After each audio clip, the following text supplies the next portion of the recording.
मुल्क की नामवर शख्सियत, multi talented comedian, stage actor Vicky Kautu साहब। इनसे जाने कि इनकी जिंदगी के हालात वाकयात। कैसा यार तेरा लगड़ बगे वर्गा मुंह है, मुके मारा ਤੁਹਾਡੇ ਨੱਕ ਦੇ ਉੱਤੇ।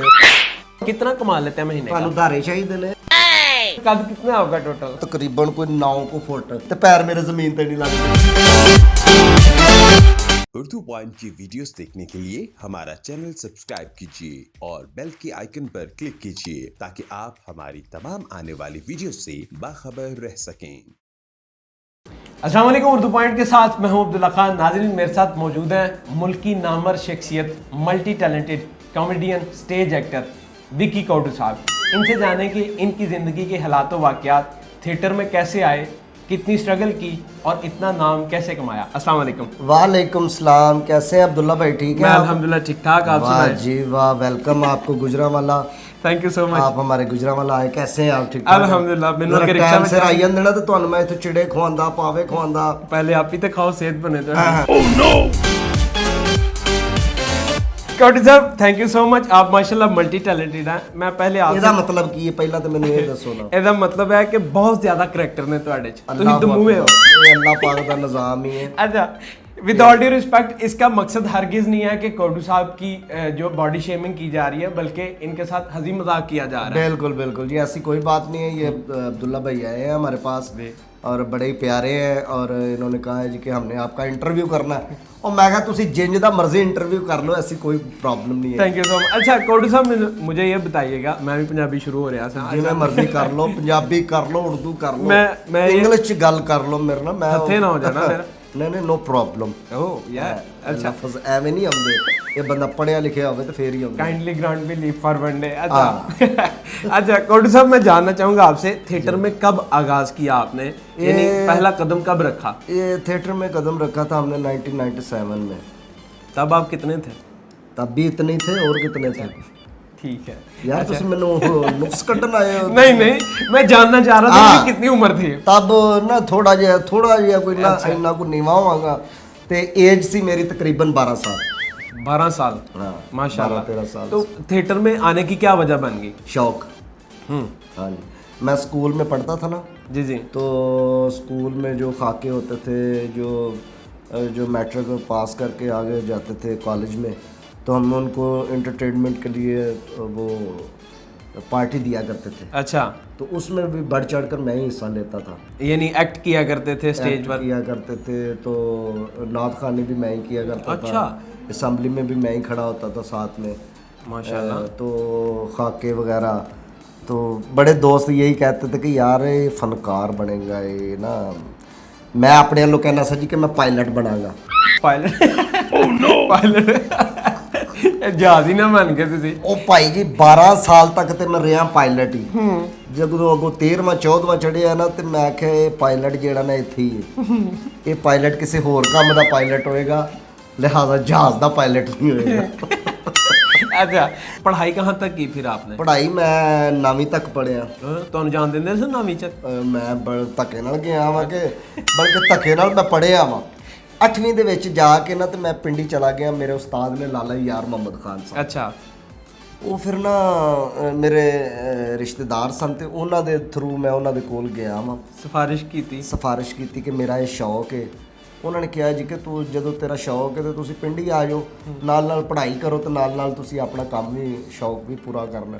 ਉਹ ਜਦੋਂ ਮੈਂ ਪਿੰਡੀ ਗਿਆ ਵਾਂ, ਉਹ ਫਿਰ ਇੱਕ ਅੱਧਾ ਡਰਾਮਾ ਕੀਤਾ, ਉਸ ਤੋਂ ਬਾਅਦ ਪੜ੍ਹਾਈ ਉਹ ਪਈ ਜੇ ਤੇ ਡਰਾਮੇ ਉਹ ਚੱਲ ਰਹੇ ਨੇ। बड़े कम अरसे में आपको माशाल्लाह इतनी शोहरत मिली। ਇੰਜ ਤੇ ਮੈਂ ਮੁੱਕੇ ਮਾਰਾ ਤੁਹਾਡੇ ਨੱਕ ਦੇ ਉੱਤੇ, ਤੇ ਫਿਰ ਤੁਸੀਂ ਉਹੀ ਪੁੱਠੀਆਂ ਗੱਲਾਂ ਤੋਂ ਕਰਦੇ ਹੋ। ਕੰਮ ਅਰਸੇ ਕਿਤੇ ਸਨ 97 ਦਾ ਮੈਂ ਸ਼ੁਰੂ ਹੋਇਆ ਵਾਂ, ਅੱਜ 2021 ਚੱਲਣ ਡਿਆ, ਤੁਸੀਂ 22 23 ਸਾਲ ਹੋ ਗਏ। ਯਾਰ ਵੱਡਿਆਂ ਵੀ ਤਾਂ ਹੋਣਾ ਸੀ ਨਾ, ਤੇ ਕੁਰਸੀ ਤੇ ਲਮਕ ਕਿਉਂ ਰਹੇ ਹੋ ਤੁਸੀਂ? ਇਹ ਲਮਕ ਮੈਂ ਤਾਂ ਰਿਹਾ ਕਿ ਮੇਰੇ ਪੈਰ ਥੱਲੇ ਲੱਗੇ ਰਹਿ। ਵੈਸੇ ਸੋਬਰ ਬਣ ਰਹੇ ਆਪਣੀ ਕੀ ਮੁਕੱਦਰ ਨੇ ਮੇਰੇ ਕਿ ਟਕਾ ਜੇਬ 'ਚ ਕੋਈ ਨਹੀਂ ਤੇ ਪੈਰ ਮੇਰੇ ਜ਼ਮੀਨ ਤੇ नहीं लगते। और थोड़े स्ट्रगल टाइम बताइएगा अपना, यानी होता है कि क्या क्या मुश्किलात का सामना करना पड़ा आपको? स्ट्रगल, भूख काटनी पड़ी, इस तरह की चीजें? हाँ, क्योंकि लोग जानना चाहते हैं आपके स्ट्रगल में सारा कुछ होता है मेरे भाई। स्ट्रगल तो स्ट्रगल ही होती है ना, फिर मेहनत करता है इंसान, कोशिश करता है कि मैं कुछ बन जाऊँ, तो वो दिन रात मेहनत करता है। वो दिन हमने पिंडी निकला हूँ, पिंडी से निकला हूँ, फिर मैं लाहौर आया हूँ, लाहौर आके मैंने फिल्म की है गुंडा टैक्स। जिसके डायरेक्टर थे परवेज राणा साहब और जिसके प्रोड्यूसर थे शान मुस्तफ़ा चौधरी जुवेद वड़ाई साहब, सही। हमारे गुजरांवाला के थे। वो माशाल्लाह। गया मैं अचानक ही बस सैयद नूर साहब के पास गया हूँ फिल्म के लिए, वो पिंडी से मैं डायरेक्ट आया हूँ, तो सैयद नूर साहब ने कहा जी कि आप मुझे तस्वीरें दे दें, आप मुझे ना, मैं क्या ये तो काम ढिला मट्ठी लग रहा है, मैं तो अचानक आया तो मैं तो अगे लगा वेख्या जी कि जाके सैट शुरू होएगा तो काम शुरू हो जाएगा। वो शान मुस्तफा अपना सैयद नूर साहब को बाहर निकले आवा तो बाहर शान मुस्तफा चौधरी जुवेद वड़ाई साहब बैठे, वो मैनू कहते भलवान जी किधर, मैं आखिया किसी होर नूं आवाज़ दी है। वो फिर जो मैं अपने वाल वेख्या तो मैं कहा पूरे एरिए च भलवान तो मैं ही लग रहे हैं। कल्ला बादाम खा के मैं कहा जी जनाब सलाम अलैकुम, वालेकुम सलाम, कित्थों, मैं कहा जी गुजरांवाले तो। वो कहते नहीं गुजरांवाला तो साडा अपना शहर है। वो इत्थे किवें आए हो, मैं कहा जी इत्थे ਨੂਰ ਸਾਹਿਬ ਕੋਲ ਆਏ ਸਾਂ ਤੇ ਉਹਨਾਂ ਨੇ ਫਿਲਮ ਵਾਸਤੇ ਕਿਹਾ ਸੀ, ਉਹਨਾਂ ਨੇ ਕਿਹਾ ਤੁਸੀਂ ਇਹ ਸਾਡਾ ਕਾਰਡ ਲਵੋ, ਤੁਸੀਂ ਕੱਲ ਤੁਸੀਂ ਗੁੰਡਾ ਟੈਕਸ ਦਫ਼ਤਰ ਪਹੁੰਚ ਜਾਓ। ਅੱਛਾ, ਉੱਥੇ ਗਏ ਆ ਜਨਾਬੇ ਅਲੀ, ਅੱਗੋਂ ਕੰਮ ਸ਼ੁਰੂ ਹੋ ਗਿਆ। ਸਾਨੂੰ ਜ਼ਿਹਨੋ ਗੁਮਾਨ ਚ ਨਹੀਂ ਕਿ ਏਡਾ ਵੱਡਾ ਕਰੈਕਟਰ ਨਾਲ ਗਾਣਾ ਨਾਲ ਕਿੱਡਾ ਵੱਡਾ character ਸੀ? ਮੈਡਮ ਨਰਗ ਸ਼ਾਬਾਸ਼ ਕਦੋਂ ਨਸੀ ਵੱਡਾ ਲੈਣਾ ਚ ਲੰਮਾ ਸੀ ਲੈਣਾ ਚ। ਸੇ ਖੁਰਾਕ ਕਿੰਨੀ ਹੈ ਤੁਹਾਡੀ? ਖੁਰਾਕ ਮੇਰੀ ਸ਼ਾਬਾਸ਼, ਖੁਰਾਕ ਉਨੀ ਹੁੰਦੀ ਹੈ ਜਿਹੜੀ ਪੂਰੇ ਬੰਦੇ ਦੀ ਹੁੰਦੀ ਹੈ। ਮੈਂ ਕਦੋਂ ਕਿ ਚਮਚੀ ਦੇ ਨਾਲ ਬਦਾਮ ਅੱਧਾ ਤੋੜ ਵੈਸੇ ਸਹੀ ਯਕੀਨ ਕਰ ਕੀ ਜੀ ਕੋਈ ਰੋਟੀ ਦਾ ਭੋਰਾ ਚੁੱਕ ਕੇ ਮੈਂ ਖਾ ਲਿਆ। ਤੁਸੀਂ ਤਾਂ ਇੰਜ ਕਹਿੰਦੇ ਹੁੰਦੇ ਐਡੀ ਰੋਟੀ ਕਿੰਨੇ ਖਾਣੀ ਹੈ? ਉਹ ਐਡੀ ਰੋਟੀ ਕਦੋਂ ਮੈਂ ਉੱਤੇ ਲੈ ਕੇ ਸੌਂ ਜਾਂਦਾ। वैसे कद कितना है आपका टोटल? ਕੱਦ ਮੇਰਾ ਇਹ ਪੈ ਲੈ ਕੇ ਬਣ ਹੀ ਜਾਂਦਾ ਤਕਰੀਬਨ ਕੋਈ 9 ਕੁ ਫੁੱਟ। ਬਾਕੀ ਫ੍ਰਿਜ 'ਚ ਰੱਖਿਆ ਤੁਸੀਂ? ਉਹ ਨਹੀਂ, ਗੱਲ ਇਹ ਵੇ ਕਿ 9 ਫੁੱਟ ਦੇ ਵਿੱਚੋਂ 4.5 ਫੁੱਟ ਜਿਹੜਾ ਕੱਦ ਹੈ ਨਾ ਉਹ ਮੈਂ ਕੰਮ ਤੇ ਪਾਇਆ ਹੈ। ਅੱਛਾ, ਉਹ ਮੈਂ ਮਕਾਨ ਬਣਾ ਰਿਹਾ, ਮਿਸਤਰੀਆਂ ਦੇ ਨਾਲ ਲੱਗਾ ਹੈ। ਤੇ ਜਿਹੜਾ 4.5 ਹੈ ਉਹ ਤੁਹਾਨੂੰ ਇੰਟਰਵਿਊ ਦੇਣ ਡਿਆ ਹੈ। अच्छा 4.5 माशाल्लाह बड़े लोगों पर भारी है हाँ जी। अच्छा, जब उन्होंने तस्वीरें आपसे मांगी, पासपोर्ट पिक्चर्स कितनी आती होंगी आपके? ਪਾਸਪੋਰਟ ਪਿਕਚਰ ਤੇ ਬਹੁਤ ਆਤੀ ਹੈ ਪਰ नहीं पासपोर्ट ਉਰਦੂ ਤੁਸੀਂ ਇੰਜ ਬੋਲਣ ਡਏ ਹੋ ਕਿ ਜਿਵੇਂ ਤੁਸੀਂ यार पासपोर्ट साइज दी ਵੱਡੇ ਸਕੂਲ तस्वीर ਚ ਪੜ੍ਹੇ ਹੋ। पासपोर्ट साइज दी तस्वीर किन्नी क खिंचदे ने ਤੁਹਾਡੀ ਇੱਥੇ ਤੱਕ? ਸ਼ਾਬਾਸ਼। ਅੱਗੇ ਹੈ ਕਿੰਨਾ ਕੋਈ ਜਿਹੜੀ ਕੱਟਣੀ ਹੈ, ਪੂਰੀ ਖਿੱਚਣੀ ਹੈ ਮੇਰੀ ਪਾਸਪੋਰਟ। ਯਾਰ ਇੱਥੋਂ ਤੱਕ ਹੀ ਆਉਂਦੀ ਹੈ ਪਾਸਪੋर्ट ਦੀ ਤਸਵੀਰ। शौक से क्या चीज खाते हैं आप? शौक से मैं जनाबे वाली मैं माश की दाल खाता हूँ। मुफ्त मिल जाए? और मुफ्त नहीं, वो घर च पकदी है। अच्छा, ठीक है। घर च मटन भी पकदा, फिश भी पकदी, कदी खाधी आ? अच्छा, बड़ी उर्दू बोलन डे आ तू। ਤੁਸੀਂ ਖਵਾਓ ਮੈਂ ਖਾ ਲਾਂਗਾ। खानी मेरे पल्ले हुई आ, ਇਹਨਾਂ ਨਹੀਂ ਕਿ ਮੈਂ ਉੱਥੇ ਮਹਿਮਾਨ ਆਇਆ ਮੈਂ ਹੈਂ? ਮਹਿਮਾਨ ਆਇਆ। ਹਾਂ, ਇਸ ਗੱਲੋਂ ਮੈਂ ਮਾਰ ਖਾ ਰਿਹਾ ਹਾਂ ਕਿ ਮੈਂ ਮਹਿਮਾਨ ਨਵਾਜ਼ੀ ਕਰਨਾ ਚਾਹ ਰਿਹਾ ਤੇ ਲਿਹਾਜ਼ਾ ਤੁਸੀਂ ਇੱਥੋਂ ਵਿਹਲੇ ਹੋਵੋ, ਤੁਹਾਨੂੰ ਇੱਥੋਂ ਜਿਹੜਾ ਦਿਲ ਕਰਦਾ ਜਿਹਦੇ ਤੇ ਤੁਸੀਂ ਉਂਗਲ ਰੱਖੋਗੇ ਅੱਛਾ ਉਹ ਤੁਹਾਡੀ ਏ ਤੇ ਬਕਾਇਆ ਤੁਸੀਂ ਉਹਨੂੰ ਪੈਸੇ ਦੇਣੇ ਨੇ ਤੇ ਖਾ ਲੈਣੀ ਹੈ। ਤੇ ਤੁਸੀਂ ਕਿੱਥੇ? ਮੈਂ ਤੁਹਾਡੇ ਨਾਲ ਮਹਿਮਾਨ ਨਵਾਜ਼ੀ ਨਹੀਂ ਕਰ ਰਿਹਾ। ਇਹਨਾਂ ਨੂੰ ਦਿਓ, ਇਹਨਾਂ ਨੂੰ ਇਹ ਬੜੇ ਭੁੱਖੇ ਨੇ, ਭੁੱਖ ਲੱਗੀ ਹੈ। ये बताएं कि अब जाहिर है दिल तो होता है हर बंदे के पास, चलते फिरते कोई किसी पे दिल भी आया या नहीं? दिल्ली आई है कोई? ਕਿਹੜੀ ਗੱਲ ਕਰ, ਉਹ ਦਿਲ ਹੈ अच्छा ਦਿੱਲੀ चल ठीक है। ਦਿਲ अच्छा दिल आया कभी किसी पे? ਇਨਸਾਨ ਹੈ, ਇਨਸਾਨ ਨੂੰ ਪਿਆਰ ਤੇ ਫਿਰ ਲਾਈਫ ਦੇ ਵਿੱਚ ਹੁੰਦਾ ਹੀ ਹੈ। बेशक। ਉਹ ਫਿਰ ਜ਼ਾਹਿਰੀ ਬਾਤ ਹੈ ਜੇ ਤੁਹਾਨੂੰ ਹੁੰਦਾ ਤੇ ਮੈਂ ਇਨਸਾਨ ਨਹੀਂ।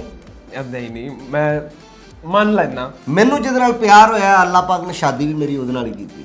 वाह वाह माशाल्लाह। लव मैरिज शादी? ਨਹੀਂ ਲਵ ਮੈਰਿਜ ਨਹੀਂ, ਘਰਦਿਆਂ ਦੀ ਅਰੇਂਜ ਮੈਰਿਜ ਦੇ ਨਾਲ ਫਿਰ ਸਾਨੂੰ ਪਿਆਰ ਬਾਅਦ ਦੇ ਵਿੱਚੋਂ ਹੋਇਆ। ਗੱਲ ਘਰਦਿਆਂ ਨੇ ਕੀਤੀ ਸ਼ੁਰੂ, अच्छा ਤੇ ਉਹ ਜਦੋਂ ਫਿਰ ਸਾਨੂੰ ਪਤਾ ਲੱਗਾ ਜੀ ਕਿ ਅਸੀਂ ਹੈ ਹੀ ਕੁਝ ਡੇ ਆ। अच्छा उनका साइज भी आप जितना ही है? माशाल्लाह माशाल्लाह माशाल्लाह। अच्छा वो इंसान होता है ना कि सासे कंपनी का शिकार हो जाता है। हाँ ये बड़ा मसला है जी। ਉਹ ਨਹੀਂ ਹੋਣਾ ਚਾਹੀਦਾ ਬੰਦੇ ਨੂੰ ਲਾਈਫ ਦੇ ਵਿੱਚ, ਉਹ ਨਹੀਂ ਹੋਣਾ ਚਾਹੀਦਾ। ਇਨਸਾਨ ਮਾਜ਼ੂਰ ਹੈ, ਛੋਟਾ ਹੈ, ਕੱਦਾ ਹੈ, ਤੁਰ ਫਿਰ ਨਹੀਂ ਸਕਦਾ, ਇਹ ਸਾਸੇ ਕੰਪਨੀ ਦਾ ਸ਼ਿਕਾਰ ਨਹੀਂ ਹੋਣਾ ਚਾਹੀਦਾ। ਅੱਲਾਹ ਪਾਕ ਨੇ ਜਿਹੜਾ ਬੰਦਾ ਦੁਨੀਆ ਤੇ ਭੇਜਿਆ ਹੈ ਉਹਦਾ ਸਾਰਾ ਸੈਟਅਪ ਲਾ ਕੇ ਭੇਜਿਆ ਹੈ। ਅੱਲਾਹ ਪਾਕ ਨੂੰ ਪਤਾ ਨਹੀਂ ਉਹ ਇਨਸਾਨ ਕਿੰਨਾ ਕੁ ਪਿਆਰਾ ਹੁੰਦਾ ਜਿਹੜਾ ਡਿਫਰੈਂਟ ਬਣਾ ਕੇ ਭੇਜਿਆ ਹੁੰਦਾ ਅੱਲਾਹ ਪਾਕ ਨੇ। ਵਾਹ। ਨਹੀਂ ਤਾਂ ਤੁਹਾਡੇ ਵਰਗੀਆਂ ਬੂਥੀਆਂ ਤਾਂ ਫੇਰ ਹੀ ਨਹੀਂ ਆਣੇ।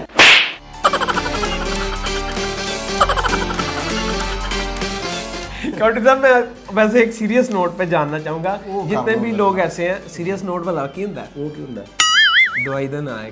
ਅੱਛਾ अच्छा सीरियस नोट सीरियस नोट पर एक चीज बात पूछना चाहूंगा जी, जी। कि जितने भी लोग हैं जिनका कद छोटा है वो बेचारे बड़े परेशानी का सामना करने पड़ता है उनको, हाँ जी। यानी लोग बेचारे उनको छेड़ते हैं, तंग करते हैं, तरह तरह के नाम रखते हैं। आपको भी इन चीजों का सामना करना पड़ा है या नहीं? करना- और फिर दूसरी चीज, हाँ। इससे कैसे बाहर निकला जा सकता है? करना पड़ा है, लेकिन इंसान कोशिश करे तो इससे बाहर आ सकता है। वो जहन पे नहीं ले, दिल पे नहीं ले ये बात। ये आप डिफरेंट है, दुनिया से हट के है। अच्छी बात दुनिया आपको देख रही है, दुनिया आपसे प्यार करती है, वो छेड़ नहीं रही, वो प्यार से आपको मजाक करती है, खुश होती है। अल्लाह पाक का करम है कि मुझे जो बुलाता है या छेड़ता है वो मुझे देख के एक दफा ऐसे तो करता है ना, ये अल्लाह पाक का मुझ पे करम है। बेशक। मुझे देख के कोई हंस तो रहा है, मुझे कोई छेड़ तो रहा है, मेरे साथ कोई बात तो कर रहा है, नहीं तो तुसी जानते हो वो ਤੁਹਾਨੂੰ कोई छेड़दा है। आपसे जानना चाहूंगा, ज़ारा माशाल्लाह आपकी हाइट छोटी है, तो यार घर पे- हाइट ਨੂੰ ਤੁਸੀਂ ਕਿਉਂ ਜਾਣਦੇ नहीं, हो? मैं इस वास्ते जा रहा हूं हाँ। कि अब देखो आज कुंडी छोटी ਤੁਹਾਡੇ ਵਾਸਤੇ ਲੱਗੀ ਹੋਈ ਹੈ। ਸਪੈਸ਼ਲ ਮੇਰੇ ਵਾਸਤੇ ਲੱਗੀ ਹੈ, ਨਹੀਂ ਤਾਂ ਕੁੰਡੀ ਦੇ ਉੱਤੇ ਵੀ ਲੱਗੀ ਹੈ। ਉਹਨਾਂ ਨੇ ਥੱਲੇ ਵੀ ਲਵਾਈ ਹੈ ਕਿ ਇਹਨੇ ਵੀ ਕਮਰੇ 'ਚ ਜਾਣਾ ਹੁੰਦਾ ਹੈ। तो घर के अंदर भी फिटिंग सारी इस तरह की है। ਜੀ ਜੀ ਜੀ, ਉਹ ਕੜੇ ਕਾਲੇ ਨਹੀਂ ਲੱਗੇ, ਉਹ ਥੱਲੇ ਹੀ ਲੱਗੇ ਹੁੰਦੇ ਨੇ, ਉਹ ਕਦੋਂ ਛੱਤ ਨਾਲ ਲੱਗੇ ਹੁੰਦੇ ਨੇ। तो सीलिंग ਤੁਸੀਂ ਉੱਥੇ ਹੀ ਲਵਾਈ ਹੈ ਜਾਂ ਇੱਥੇ ਥੱਲੇ ਕਰਕੇ? ਸੀਲਿੰਗ ਕਿਉਂ ਲਵਾਣੀ ਹੈ ਤੁਸੀਂ ਮਸਲਨ ਕੇ ਦੱਸੋ ਸਹੀ। ਘਰ ਹੀ ਐਡਾ ਬਿਹਤਰੀਨ ਅਸੀਂ ਬਣਾਇਆ, ਸੀਲਿੰਗ ਦੀ ਲੋੜ ਹੀ ਕੋਈ ਨਹੀਂ। तो जो सीलिंग है वो थल्ले लाई है या ਉੱਤੇ ਹੀ ਹੈ? ਸੀਲਿੰਗ ਥੱਲੇ ਲਾਈ ਅਸੀਂ ਆਪ ਉੱਤੇ ਹੁੰਨੇ ਆ। ਸ਼ਾਬਾਸ਼। नहीं, ये मैं इस- ਉਹ ਉੱਤੇ ਹੀ ਲੱਗਦੀ ਹੈ ਸੀਲਿੰਗ, ਇਨਸਾਨ ਹੀ ਥੱਲੇ ਥੱਲੇ ਫਿਰਦੇ ਨੇ। आपने तो अपने हिसाब से लगवानी ना सीलिंग। ਸ਼ਾਬਾਸ਼। ਮਸਲਨ ਕਦੋਂ ਅਸੀਂ 4 ਫੁੱਟ ਤੇ ਲੈਂਟਰ ਪਾਇਆ ਹੈ ਜਿਹੜਾ ਮਸਲਨ ਕਿ ਆਪਣੇ ਹਿਸਾਬ ਨਾਲ ਲਵਾਣੀ ਹੈ। मोटरसाइकिल ਤੇ ਸਫ਼ਰ ਕਰ ਲੈਂਦੇ ਹੋ? ਉਹ ਮੋਟਰਸਾਈਕਲ ਤੇ ਇੱਕ ਮੇਰਾ ਦੋਸਤ ਹੈ ਫਰਹਾਨ ਮੁਗਲ, ਉਹ ਕੈਸਾ ਸ਼ੈਤਾਨ ਆਦਮੀ ਹੈ। ਉਹ ਨਾ ਮੈਨੂੰ ਭਾਇਆ ਉਹਨੇ ਮੋਟਰਸਾਈਕਲ ਦੇ ਉੱਤੇ अच्छा ਪਾਨਾ ਸਿਗਰਟਾਂ ਵਾਲੀ ਦੁਕਾਨ ਤੇ ਟੁਰ ਗਿਆ ਤੇ ਕਹਿੰਦਾ ਮੇਰਾ ਅੱਜ ਨਾ ਪਾਨ ਖਾਣ ਨੂੰ ਦਿਲ ਕਰ ਰਿਹਾ। ठीक है। ਤੇ ਸਪੀਡ ਨਾਲ ਥੱਲੇ ਉਤਰਿਆ ਤੇ ਮੈਨੂੰ ਕਹਿੰਦਾ ਵਿੱਕੀ ਲੱਤ ਲਾਈ।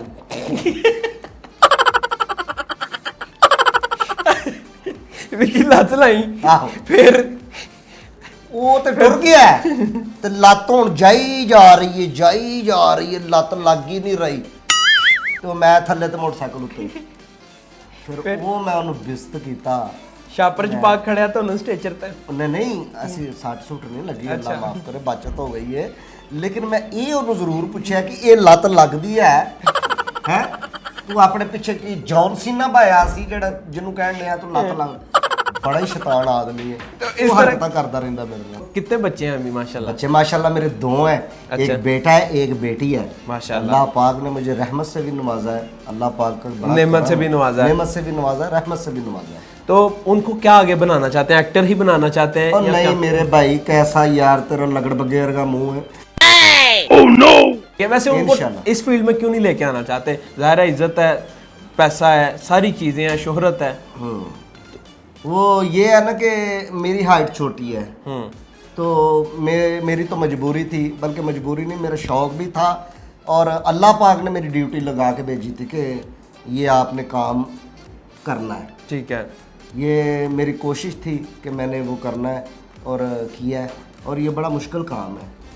एक्टर ਜਿਹੜਾ ਹੁੰਦਾ ਨਾ ਉਹ ਬਣਦਾ ਨਹੀਂ, ਉਹ ਪੈਦਾ ਹੁੰਦਾ ਹੈ। बेशक ऐसा ही है। ਹੁਣ ਜਿੰਨਾ ਮਰਜ਼ੀ ਇੱਕ ਬੰਦੇ ਤੇ ਮਿਹਨਤ ਕਰੀ ਜਾਓ ਨਾ ਜੀ ਕਿ ਤੂੰ ਇਹਨੂੰ ਇਹਦੇ ਕੋਲ ਇੰਜ ਕਰਾ ਲਈ, ਇਹਦੇ ਕੋਲ ਇੰਜ ਨਾ ਵਾ। ਐਕਟਰ ਜਿਹੜਾ ਹੋਏਗਾ ਉਹਦੇ ਅੰਦਰ ਸਲਾਹੀਤਾਂ ਹੋਣਗੀਆਂ, ਉਹਦੇ ਅੰਦਰੋਂ ਗੱਲ ਨਿਕਲੇਗੀ। ਉਹ ਪੈਦਾ ਹੀ ਹੁੰਦਾ ਹੈ, ਉਹ ਬਣਾਇਆ ਨਹੀਂ ਜਾਂਦਾ। बड़ी अच्छी गल। और आप एक्टर पैदा हुए। ਅੱਲਾਹ ਪਾਕ ਦਾ ਨਿਜ਼ਾਮ। जितने लोग इस फील्ड में आना चाहते हैं, मैं आप वैसे लोग जज करते हैं कितना कमा लेते हैं महीने का? ਤੁਹਾਨੂੰ ਧਾਰੇ ਚਾਹੀਦੇ ਨੇ, ਤੁਸੀਂ ਕੀ ਲੈਣ ਆਏ ਹੋ ਮੇਰੇ ਕੋਲ? मैं इस वजह से चाह रहे हैं ਜਾਣ ਦਾ ਲਾਹੌਰ ਦਾ ਕਿਰਾਇਆ ਚਾਹੀਦਾ ਮੇਰੇ ਕੋਲ। लोग कहते हैं स्टेज एक्टर्स जो हैं बेचारों का बड़ा ਯਾਰ खस्ता ਤੁਹਾਡਾ हाल है। ਕਿਉਂ ਮੈਨੂੰ ਇੰਜ ਦਾ ਮੂੰਹ ਲੱਗਣ ਡਿਆ ਕਿ ਜਾਂਦੇ ਆ ਤੁਸੀਂ ਮੇਰੇ ਕੋਲ 200 ਮਲ ਲੈ ਕੇ ਜਾਓਗੇ? 200 यार बड़ा थोड़ा रेट लाया तुसी। ਉਹ ਯਾਰ ਜਾਣ ਦਾ ਲਾਹੌਰ ਦਾ ਇੱਕ ਬੰਦੇ ਦਾ ਕਿਰਾਇਆ ਹੈ। रात कुछ खान भी दिल करता है। ਅੱਛਾ हाँ जी। ਘਰੋਂ ਭੁੱਖੇ ਟੁਰੇ ਹੋ? ਘਰੋਂ ਕੁਝ ਖਾ ਕੇ ਨਹੀਂ तुसी ਆਏ? खुआ के टुरो ना। ਅੱਛਾ वैसे ਵੈਸੇ ਕੋਈ ਗੱਲ ਨਹੀਂ, ਅਸੀਂ नहीं, ਤੁਹਾਨੂੰ नहीं, ਖਾਣਾ due ਵੀ ਖਵਾ ਕੇ respect आप भाई ਭੇਜਾਂਗੇ हैं। ਤੇ अच्छा। ਜਦ ਮੈਂ ਕਿਰਾਇਆ ਵੀ ਦੇ ਕੇ ਭੇਜਾਂਗੇ। मैं ये जानना चाहूँगा कि क्योंकि बड़े बेचारे एक्टर्स जो आना चाहते हैं इस फील्ड के अंदर और वो समझते हैं, उनको डराया जाता है, डिमोटिवेट किया जाता है, यार इस फील्ड में क्या पड़ा हुआ है, किसी और में जाओ, ये करो, बेचारे एक्टरों को पैसे नहीं मिल रहे, ये नहीं हो रहा, इस तरह की चीज़ें कहा जाती हैं। एक्टर पे खुद डिपेंड करता है कि उसने पैसे को संभालना कैसे है। पैसा उसको मिलता है, इंसान की जो मेहनत होती है ना वो कभी ज़ाया नहीं होती। बड़ी अच्छी बात। मेहनत करें, सबसे पहले पढ़ाई करें, उसके बाद मेहनत करें, ये मेहनत रंग ज़रूर लेके आएगी। थैंक यू सो मच काउडू साहब। कद छोटा लेकिन बातें बड़ी की इन्होंने। और एट द एंड मैं भी ये कहना चाहूँगा कि हिम्मत मर्दा मत खुदा। और दूसरी चीज़, टेंशन में टेंशन ले तो एक और टेंशन हो जाती है। So don't take tension, take easy. देखते रहो उर्दू पॉइंट। मैं हूं अब्दुल्ला खान। अल्लाह निगहबान। अल्लाह। अल्लाह।